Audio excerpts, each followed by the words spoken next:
বেলা ঠিক তখনই যখন আমার দুই নূরজোড়া ঘুমিয়ে পড়েছে।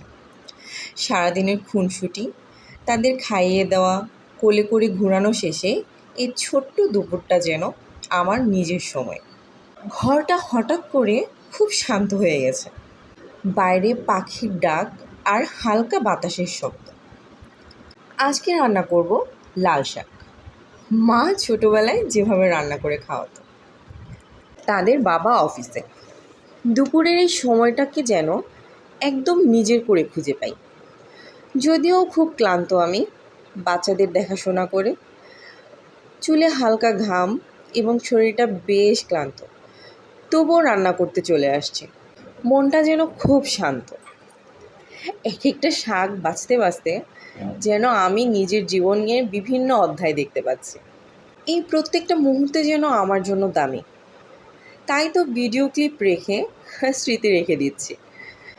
আসলে রান্না করা বলতে যে খেতে হবে বা ক্ষুধা লাগছে, পেট ভরতে হবে, এরকম কিন্তু কোনো কথা নেই। রান্নার মধ্যে একটা ভালোবাসা ছোঁয়া থাকে, যেটা আমি সবসময় ট্রাই করি। ঘরে থাকা বাচ্চাদেরকে সামলানো, তাদের বাবাকে অফিসে পরিপাটি করে পাঠানো, সব কিছুর পরেও যেন রান্নাটা আমার একটা অংশ। এটা করতে তেমন খারাপ লাগে না, বরং ভালোই লাগে। শাক রান্না করতে সবচেয়ে গুরুত্বপূর্ণ এবং আমার সবচেয়ে প্রিয় মুহূর্ত হচ্ছে এইটা, যে কাঁচামরিচ অ্যাড করা। কাঁচামরিচ অ্যাড করলে শাক খেতে আমার ভীষণ ভালো লাগে। দেখুন শাকের কালারটা কত সুন্দর আসছে। তবে ছোটোবেলায় যে লাল শাক খেতাম, প্রত্যেকটা ভাত একেবারে লাল হয়ে যেত, ওই রকম লাল শাক মনে হয় এখন আর খুঁজেই পাওয়া যায় না।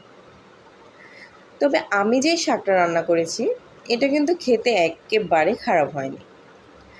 আমার শাক রান্না প্রায় শেষ, একটু ভাজা ভাজা করে এই তো এবার শাকটা প্লেটে সার্ভ করে নিব। আমি আমার নিজের জগৎটাকে ভীষণ ভালোবাসি, কারণ নিজের জগৎটাকে ভালোবাসার মধ্যে অনেক সুখ লুকিয়ে থাকে। এই মনোরম দুপুরে ধোয়া ওঠা শাক ভাজির সাথে ধোয়া ওঠা ভাত আর এক পিস লেবু, কম্বিনেশনটা জাস্ট অসাধারণ। আর থ্যাঙ্কস ফর ওয়াচিং।